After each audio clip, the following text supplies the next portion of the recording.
Good evening. It's such an honor to be here tonight with all these amazing poets. It's truly a pleasure. And Albert and I, we didn't have a lot of time to prepare, actually, only 2 days. But we had a lovely long phone conversation when we were both at work. So you can imagine, it was interrupted by the bells ringing and by people asking questions on Zoom. Yeah. But it was quite fruitful nonetheless, and really quite inspiring. We talked about a lot of things. We talked about what connects us, so that's languages and being multilingual. And we talked about prototypes in different languages. So if I think about a bird, I think about a spatz. What do you think about? Yeah, we talked about birds, and we talked about how the word that becomes a bird changes. For instance, we mentioned that in German, Vogel, for me, Vogel is a very sort of fast bird, being plunged into the sky. Or for example, ocell in Catalan for me is very musical. Or in Spanish, pájaro, for me it's a larger bird. Or you could think of the flight of a bird, pájaro, for instance. And of course you have also pugline, little bird. So you can get a taste of how rich this conversation really was.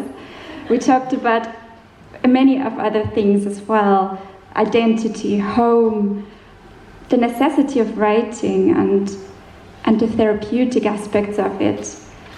And we also talked about asking questions. So would you like to add anything to that, Albert? Yeah, we decided to write a poem. So we gave us a day to write the poem. And we were very surprised to realize that we were both writing about puddles. And puddles.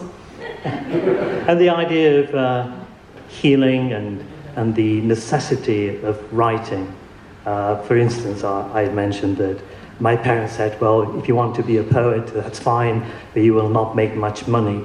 And I still tried to prove them wrong. But but one day I decided not to be a poet. And it was a firm decision. Stop, Albert. And that day, nothing made sense to me. And it was very, very scary. So I had to go back to poetry. So we linked that to our writing. So,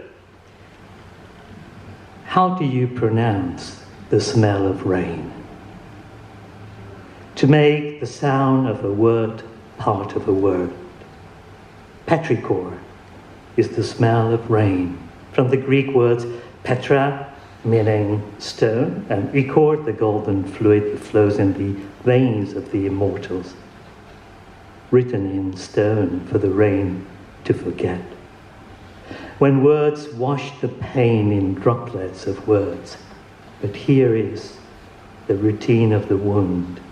But here is where the written space is memory of basalt rock, disruption of words, the dance, the utterance, the accordance, the substance of the soil's substrate. Taming flower-potted weeds. How do you pronounce the smell of rain? I fear now that we say the unsayable. Will language change things? How do you pronounce the smell of rain on flooded puddles of oil stains? The sound of running feet when they meet the puddle left by the rain. Heavy drops splashing against your cheeks. Runaway thoughts, run away, or in circles. Thoughts in ink on page, stain left over bathwater. Keep scrubbing, keep running, keep washing away. Keep running in circles, Sponge running in circles over skin. Tears will dry, eventually. Dissolve blood in water, let puddles turn pink. Showering hands in heat until flesh softens. Then you run. Run. Run. Run home. Run home in circles, leaving homes along the way. Many steps leave prints on wet asphalt. Trace them and leftover words. Hear the sound of running feet. They're running away. They're getting closer. They're coming to many homes.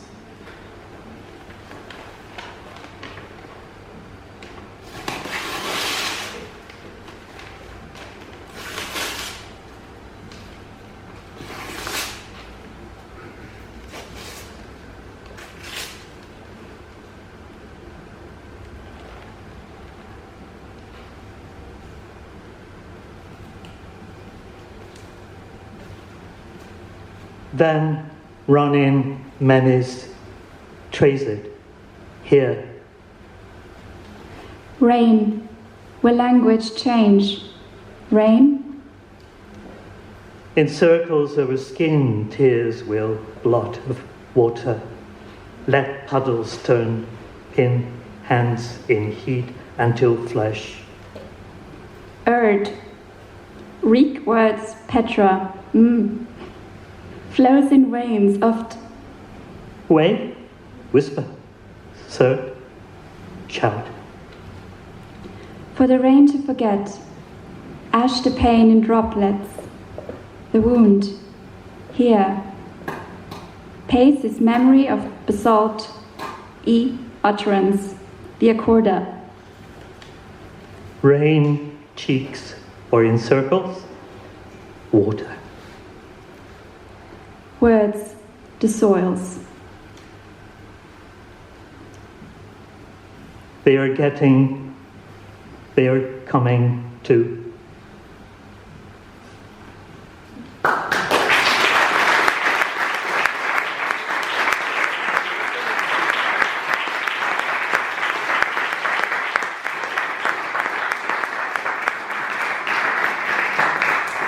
Performing next will be Maria Calise and Calliope Mikhail.